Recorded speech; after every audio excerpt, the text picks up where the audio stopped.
Às 6h da manhã, os helicópteros sobrevoaram Querétaro, no México. Abaixo deles havia um condomínio fechado e tranquilo, o tipo de lugar onde famílias ricas se escondiam atrás de muros limpos, guardas particulares e ruas que pareciam intocadas pela violência lá fora.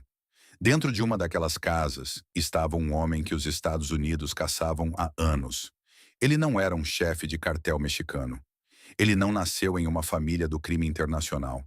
Ele veio do Riverside Projects, em South Memphis, um lugar que a maioria dos agentes federais nunca imaginou como o ponto de partida de uma rede de cartéis que se estendia por vários estados.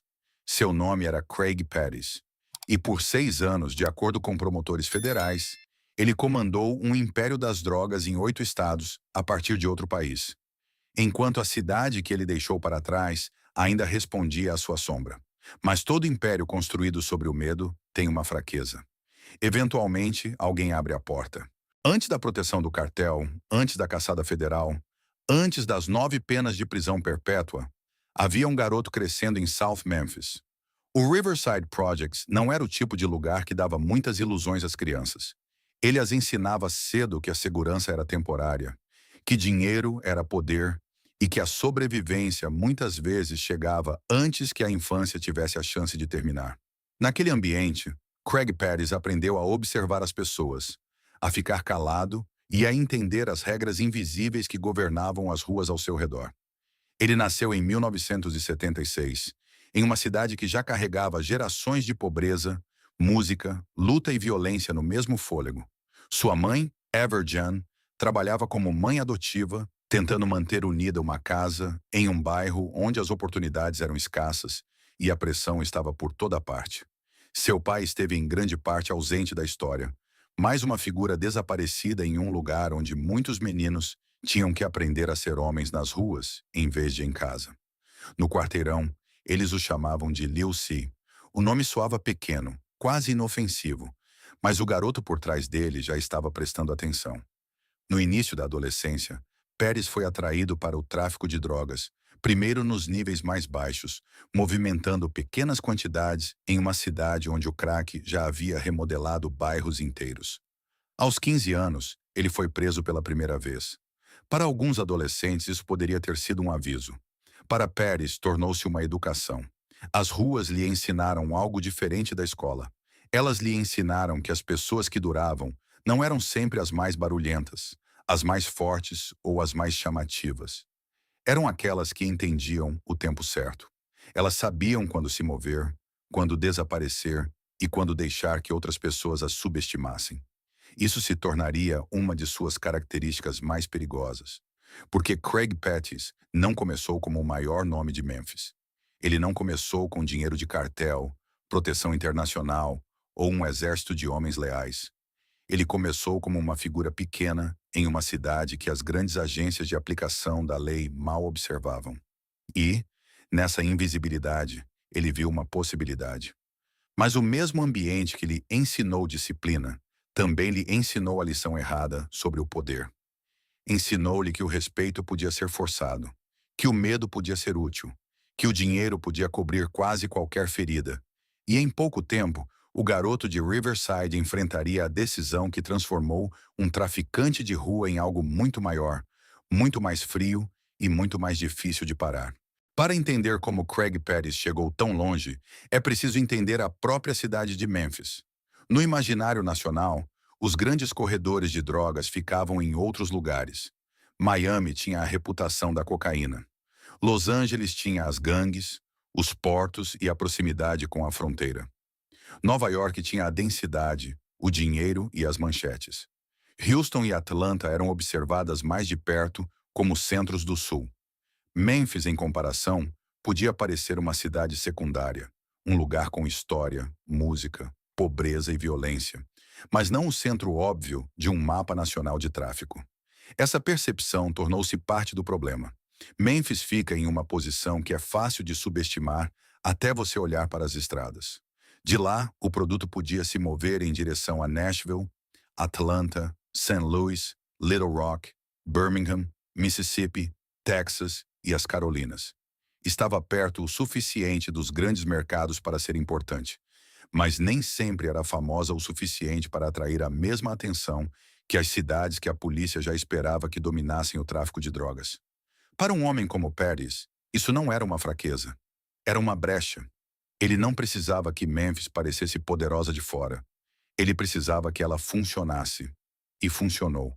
As rodovias se tornaram artérias. Esconderijos se tornaram órgãos ocultos.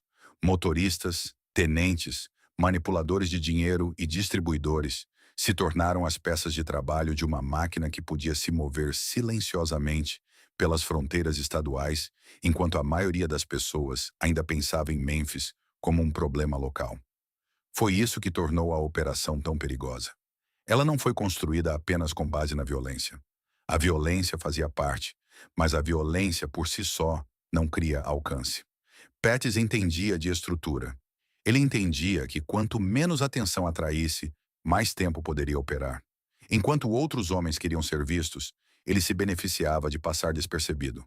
Enquanto outros faziam barulho, ele tornava a organização útil, disciplinada e difícil de decifrar. E é aqui que a história se torna maior do que um único criminoso. Uma cidade pode se tornar um ponto cego quando o resto do país decide que já entende o mapa. Um bairro pode se tornar uma rota de tráfico quando pobreza, localização, medo e oportunidade colidem. E uma pessoa com paciência suficiente pode transformar esse ponto cego em território. No final da década de 1990, Pérez não era mais apenas um jovem de Riverside tentando sobreviver nas ruas. Ele estava começando a ver Memphis da maneira como um estrategista vê um tabuleiro. Não como um lar, não como uma comunidade, mas como uma posição. E uma vez que ele entendeu o valor dessa posição, uma decisão lhe daria o dinheiro para transformar essa visão em algo real. Todo império tem uma história de origem. Alguns começam com herança, alguns começam com política, alguns começam com um plano de negócios escrito em um escritório limpo sob luzes fluorescentes. O império de Craig Pettis, de acordo com os relatos, começou com um carro parado em um pátio de apreensão. Em 1995, Pettis ainda era jovem, ainda tinha fome de vencer e ainda estava longe do fugitivo internacional que se tornaria mais tarde. Ele tinha 18 anos, idade suficiente para achar que entendia o risco, mas jovem o suficiente para acreditar que o risco ainda podia ser controlado. Então, uma oportunidade apareceu da maneira como as oportunidades costumam aparecer no mundo do crime, embrulhada no desastre de outra pessoa. Um traficante havia sido preso. Seu Chevrolet Lumina havia sido apreendido. Escondido dentro daquele carro, de acordo com a história repetida nos relatos do caso, havia cerca de $500 mil em dinheiro. O dinheiro estava inalcançável para o homem que era seu dono. O carro estava trancado. O relógio estava correndo. E, de repente, o problema se tornou um teste de quem conseguiria entrar, recuperar o dinheiro e ficar calado. Antônio Allen, primo de Pérez, foi trazido para a situação. Mas havia um problema prático. Allen era grande demais para escalar o pátio de apreensão e chegar ao veículo sem ser notado. Pérez, menor e mais ágil, podia fazer o que Allen não conseguia. Então, o primo mais novo se tornou a solução. Imagine um momento sem a mitologia, não como um assalto glamouroso, não como uma cena de filme. Apenas um jovem de 18 anos escalando em direção a uma escolha da qual ele nunca poderia recuar totalmente. Do outro lado daquela cerca, não havia apenas dinheiro. Havia a prova de que as regras podiam ser quebradas, de que o sistema podia ser enganado e de que a traição podia ser recompensada se fosse feita com cuidado suficiente. A maioria das pessoas nessa situação poderia ter pegado uma parte e entregado o resto. Pettis não fez isso. De acordo com os relatos, ele e Allen ficaram com o dinheiro do dono original. Pettis saiu com cerca de $50 mil. Em negócios legítimos, essa quantia poderia iniciar uma pequena empresa, pagar por treinamento, abrir uma porta para algo estável. Nas mãos de Pettis, tornou-se o capital inicial para uma infraestrutura criminosa. É isso que torna esse momento tão importante. O dinheiro não criou sua ambição. Ele a financiou. Não inventou sua disciplina. Deu a essa disciplina espaço para crescer na direção errada. Daquele ponto em diante, Pettis não estava simplesmente tentando sobreviver a uma transação de cada vez. Ele agora tinha capital, ele tinha confiança, e ele havia aprendido uma lição brutal. A pessoa que controla a oportunidade nem sempre precisa ser a pessoa que a possui, mas o dinheiro roubado carrega um custo muito antes de a polícia chegar. Ele ensina ao ladrão que a traição pode ser uma estratégia.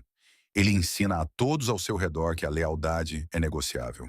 E anos depois, essa mesma lógica retornaria para destruir quase todos ligados a ele. No final da década de 1990, Craig Pettis não operava mais como um homem em busca de dinheiro fácil. Essa era uma das coisas que o tornava diferente. No mundo das drogas, a atenção pode parecer sucesso. Carros, joias, reputações barulhentas, exibições públicas de dinheiro. Tudo isso pode fazer um jovem traficante se sentir poderoso. Mas esses mesmos símbolos também criam um rastro. Eles atraem a polícia, rivais, informantes e inveja. Pérez parecia entender algo mais frio. O poder mais perigoso costuma ser o poder que não se anuncia. Em 1999, de acordo com os relatos do caso, ele havia comprado uma casa em Hickory Hill, uma área suburbana de Memphis, distante da imagem dos conjuntos habitacionais onde havia crescido. A casa não era apenas uma compra, era camuflagem. De fora podia parecer progresso, como um homem mudando para uma vida melhor, como mais um proprietário tranquilo, tentando deixar o passado para trás. Mas sob essa superfície comum, uma máquina estava se formando. Pettis começou a construir uma organização que funcionava menos como uma gangue de rua e mais como uma empresa oculta. Havia pessoas responsáveis pela distribuição, pessoas responsáveis pela execução, pessoas responsáveis pelo dinheiro, pessoas responsáveis pelo transporte. Esconderijos foram espalhados por diferentes áreas para que uma prisão não expusesse tudo. A comunicação era protegida, a informação era separada. Nem todos conheciam todas as partes da operação, e esse era o objetivo. Uma gangue desorganizada depende de personalidade. Uma organização real depende de estrutura. Essa estrutura permitiu que Pérez se expandisse muito além das esquinas onde começou. A operação cruzou as fronteiras estaduais, alcançando Tennessee, Mississippi, Geórgia, Texas, Carolina do Norte, Arkansas, Missouri e Alabama. Esses lugares não eram apenas nomes em um mapa. Cada um representava motoristas, clientes, risco, dinheiro e mais uma camada de pessoas cujas vidas poderiam ser destruídas pelo produto que se movia pela rede. É aqui que a história deve ser contada com cuidado, porque é fácil olhar para a escala e confundi-la apenas com brilhantismo. É fácil descrever a organização como impressionante sem perguntar o que ela realmente produzia. Cada remessa significava mais vício em outra cidade. Cada pagamento significava mais medo dentro da organização.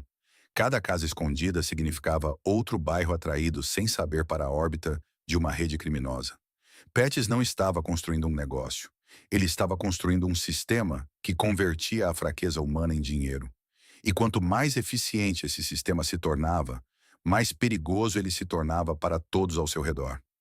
O que o tornava especialmente difícil de parar era o contraste entre a aparência e a realidade. Ele não precisava parecer o centro de um império do crime. Ele podia viver atrás de uma porta normal, em um bairro normal, enquanto decisões tomadas em particular moviam drogas, dinheiro e medo por vários estados. O que é mais assustador? O homem que todos sabem que é perigoso ou o homem perigoso o suficiente para parecer comum? No início dos anos 2000, Pérez havia construído algo que Memphis não tinha visto nessa escala. Mas o domínio local não era suficiente. Sua máquina precisava de suprimentos, e suprimentos nesse nível exigiam uma porta que a maioria dos traficantes americanos nunca abriu. Essa porta levava ao sul, para o México. No momento em que Craig Pettis se conectou com o México, a história mudou de forma. Antes disso, ele era perigoso pelo que controlava em Memphis e em todo o sul dos Estados Unidos. Depois disso, ele se tornou perigoso porque sua operação não era mais apenas local, não era mais apenas regional e não dependia mais das pequenas cadeias de suprimentos que limitavam a maioria das organizações de rua. Ele havia construído o lado americano de uma máquina. Agora ele precisava de alguém poderoso o suficiente para alimentá-la. De acordo com relatos federais, essa conexão veio através de Edgar Valdez Villarreal, mais conhecido como La Barbie, uma figura nascida nos Estados Unidos que ascendeu aos altos escalões da organização Beltrán Leiva. Para o cartel, Pettis representava algo valioso. Ele não era apenas mais um comprador. Ele tinha disciplina, alcance e uma rede de distribuição que já funcionava em vários estados. Ele tinha o que muitos fornecedores queriam, mas não conseguiam construir facilmente dentro dos Estados Unidos: acesso confiável a mercados, motoristas, fluxo de caixa e pessoas que entendiam como movimentar o produto sem atrair atenção desnecessária. Para Pérez, o cartel oferecia escala. Este foi o ponto em que a ambição se tornou internacional. Um homem do sul de Memphis agora lidava com pessoas que operavam em um nível diferente de perigo. As regras eram mais frias, os riscos eram maiores. As consequências não eram mais medidas por disputas de bairro, mas por rotas de fronteira, investigações federais e o tipo de alianças que poderiam proteger um fugitivo ou apagá-lo quando se tornasse inconveniente. O que tornava esse relacionamento incomum não era simplesmente o fato de Pérez comprar de fornecedores ligados ao cartel. Muitos traficantes americanos faziam isso. O que o destacava era o nível de confiança e acesso que ele parecia receber. Depois de fugir para o México, segundo relatos, ele foi protegido, alojado e cercado pelo tipo de apoio que mostrava que ele não estava sendo tratado como um traficante de rua comum. Mas essa proteção não era amizade, era utilidade. Nesse mundo, o respeito dura apenas enquanto houver lucro. A lealdade dura apenas enquanto o risco permanecer aceitável. Pettis pode ter conquistado um lugar à mesa, mas cada assento nessa mesa vem com um custo oculto. O cartel não o protegia porque ele era intocável. Eles o protegiam porque naquele momento ele ainda servia a um propósito. De volta a Memphis, a máquina continuava se movendo. Tenentes cuidavam das operações diárias. O dinheiro continuava fluindo. As remessas continuavam chegando. As ordens viajavam de longe e ainda aterrissavam com força em bairros onde as pessoas podiam sentir sua presença, mesmo quando ele não estava lá. Esse era o estranho poder de Craig Pettis em seu auge. Ele podia estar a milhares de quilômetros de distância e ainda parecer perto o suficiente para assustar as pessoas. Ele havia passado de criminoso local a fugitivo internacional, de operador de Memphis a parceiro do cartel, de homem visível à sombra. Mas quanto mais alto ele subia, mais frágil a estrutura se tornava. Porque um sistema construído sobre o medo pode se expandir rapidamente. Pode fazer as pessoas obedecerem. Pode fazer os inimigos hesitarem. Mas nunca pode tornar as pessoas leais para sempre. E assim que a pressão começasse a aumentar, os mesmos homens que o ajudaram a construir a máquina começariam a procurar maneiras de sobreviver a ela. Quanto maior a organização de Craig Pettis se tornava, mais ela dependia de uma força invisível: o medo. O medo mantinha as pessoas caladas. O medo mantinha o dinheiro circulando. O medo fazia os rivais hesitarem antes de entrar em seu território. O medo fazia as testemunhas reconsiderarem o que tinham visto, o que tinham ouvido e o que estavam dispostas a dizer em voz alta. Por um tempo, esse medo funcionou como cola. Ele mantinha a máquina unida. Mas o medo é instável. Ele pode fazer as pessoas obedecerem quando acreditam que o chefe é intocável. Mas assim que as prisões começam, assim que o tempo de prisão se torna real, assim que os agentes federais começam a oferecer uma saída, o medo muda de direção. As mesmas pessoas que antes temiam a organização começam a temer mais o governo. E quando isso acontece, um império não desmorona primeiro de fora para dentro. Ele começa a rachar por dentro. De acordo com promotores federais, a operação de Pérez estava ligada a vários assassinatos, incluindo a morte de pessoas que se acreditava estarem cooperando com as autoridades ou ameaçando a organização. Esses atos não eram explosões aleatórias de raiva. Eram mensagens, avisos, uma forma de dizer a todos os ligados à organização que a traição, o roubo ou o desrespeito poderiam acarretar a consequência final. Foi isso que tornou a atmosfera ao redor de Pérez tão sufocante. As pessoas não tinham medo apenas da polícia.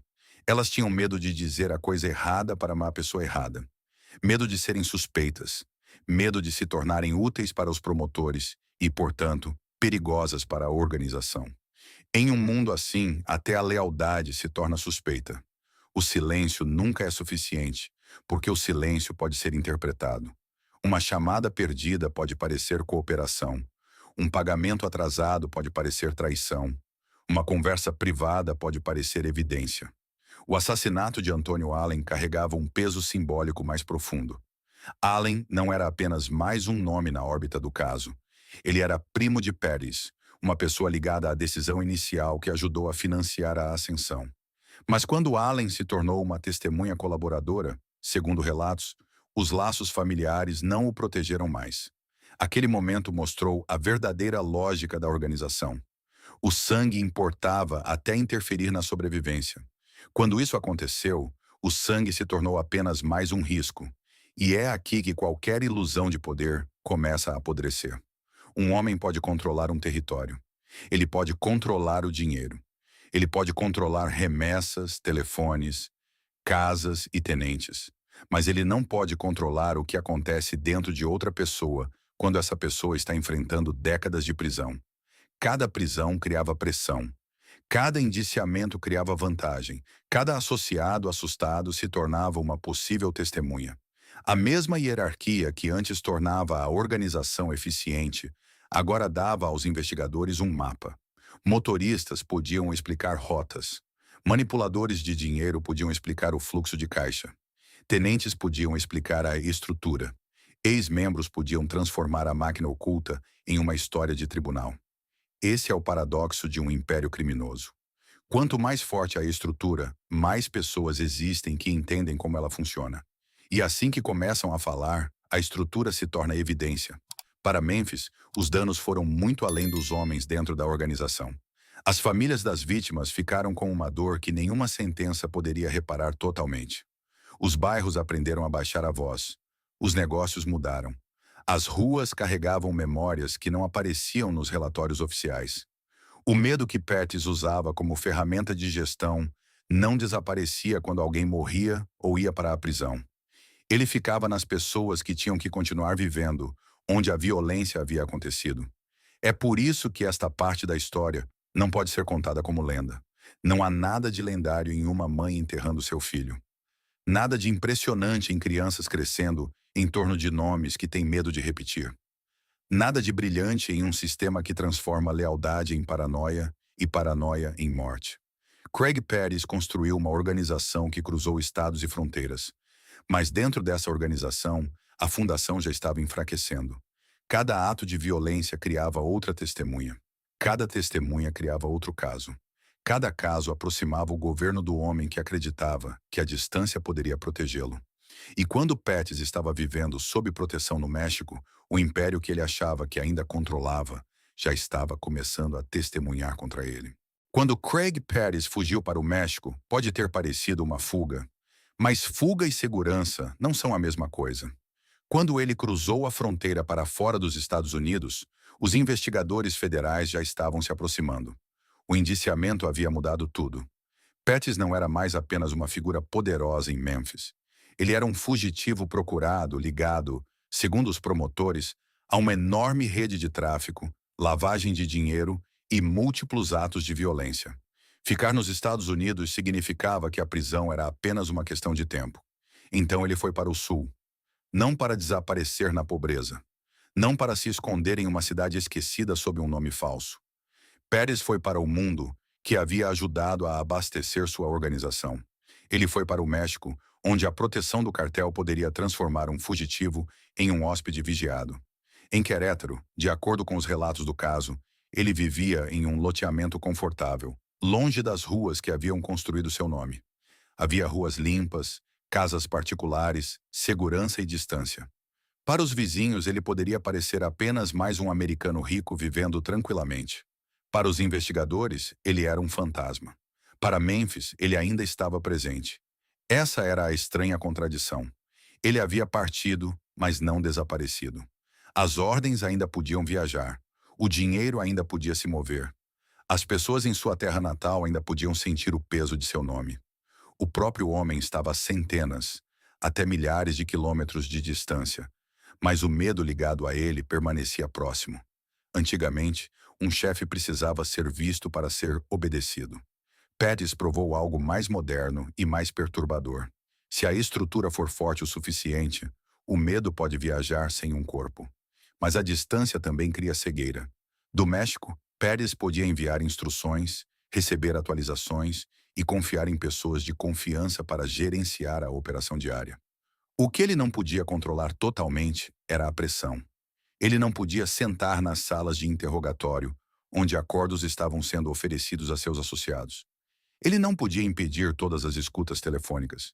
Ele não podia saber qual voz leal no telefone já poderia estar trabalhando com agentes federais.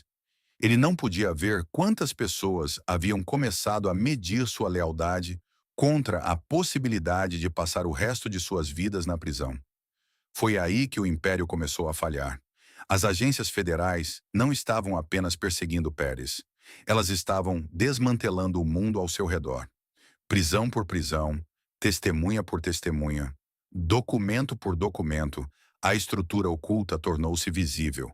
A organização que antes dependia da separação e do sigilo estava sendo traduzida em evidências. As pessoas que movimentavam o produto podiam descrever as rotas. As pessoas que contavam o dinheiro podiam descrever os pagamentos. As pessoas que o temiam podiam explicar por que o temiam. E enquanto o caso crescia nos Estados Unidos, a proteção no México se tornava menos certa. Nesse mundo, nenhum abrigo é permanente. A proteção nunca é sentimental. É um cálculo. Enquanto proteger Pettis fosse útil, ele poderia permanecer atrás de muros vigiados.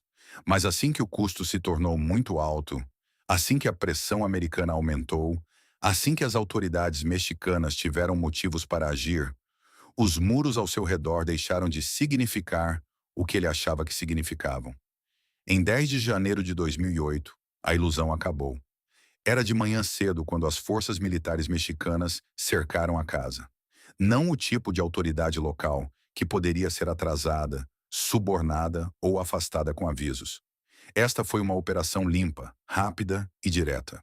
O homem que havia passado anos como uma voz de comando distante estava de repente de pé dentro do único lugar que acreditava ser seguro, enfrentando a realidade de que a proteção tinha limites. Não houve tiroteio dramático, nenhuma resistência final, nenhum último ato mítico. Apenas um fugitivo sendo levado sob custódia, enquanto a vida que ele havia construído começava a desmoronar em tempo real.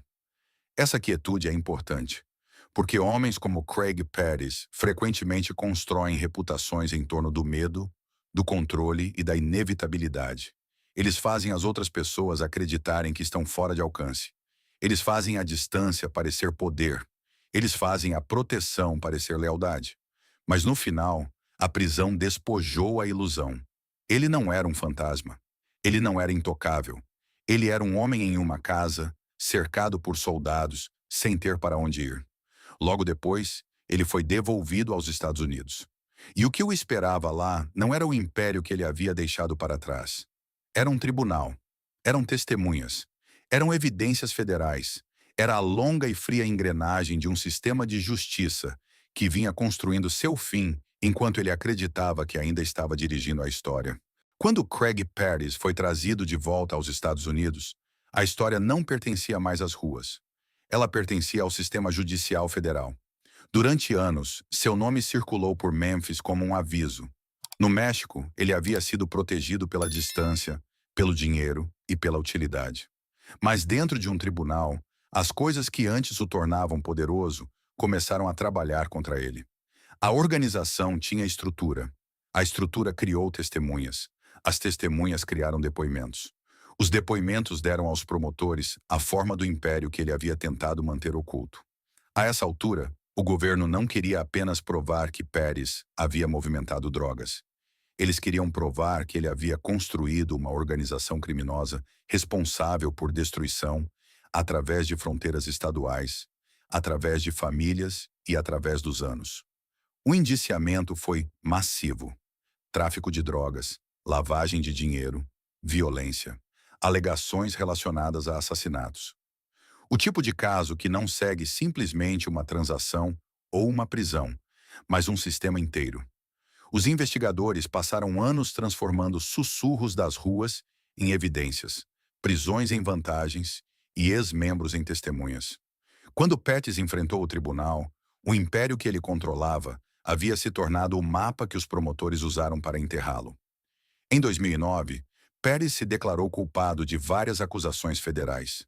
Não haveria um longo julgamento público onde cada detalhe se desenrolaria dia após dia na frente das câmeras.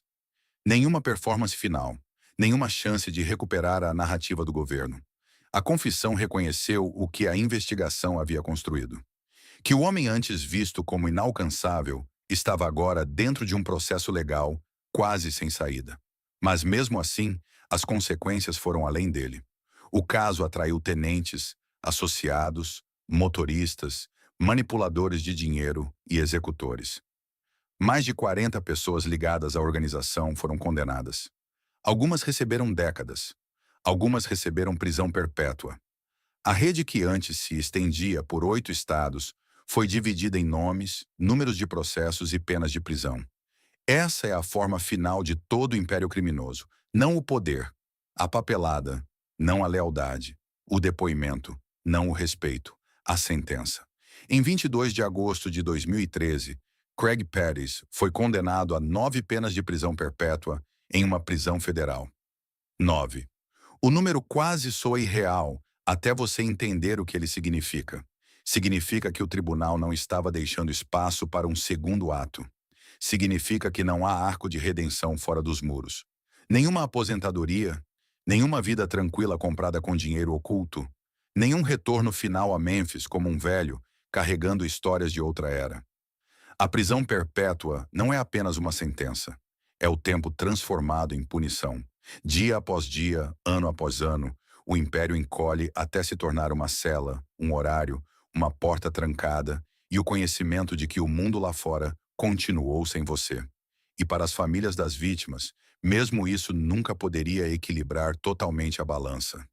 Uma sentença pode remover um homem da sociedade, pode reconhecer o dano, pode dar um fim a um tribunal, mas não pode restaurar os mortos, não pode apagar o medo de um bairro, não pode devolver às crianças os anos que perderam para o nome de um pai, o silêncio de uma comunidade ou a ausência de um ente querido.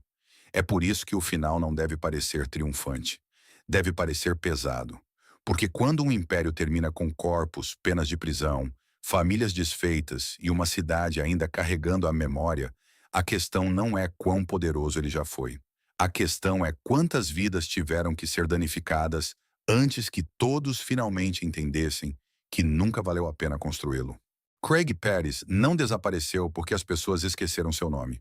Ele desapareceu no tipo de memória que ninguém deveria querer. Em Memphis, sua história ainda vive em registros judiciais, investigações federais, velhas conversas de rua e no silêncio das pessoas que se lembram de como foram aqueles anos. Alguns podem olhar para a escala do que ele construiu e confundi-la com grandeza. Mas a escala por si só não é grandeza. Uma estrutura pode ser grande e ainda assim estar podre no centro. Pettis tinha disciplina. Ele tinha paciência. Ele tinha estratégia. Ele entendia de organização, pressão e movimento. Em outra vida, essas características poderiam ter construído algo legal, algo duradouro, algo que desse trabalho às pessoas em vez de medo. Mas o império que ele construiu não criou liberdade. Criou vício, criou luto, criou informantes, funerais, penas de prisão e crianças forçadas a carregar um nome que não escolheram. Essa é a verdade final da história. O jogo não o tornou intocável. Apenas atrasou o momento em que a porta se abriu. Não o tornou imortal. Apenas garantiu que seu nome seria lembrado por tudo o que ele destruiu. Craig Pettis foi de Riverside para o México e para a prisão federal. De um menino observando as ruas a um homem condenado a 9 vidas atrás das grades.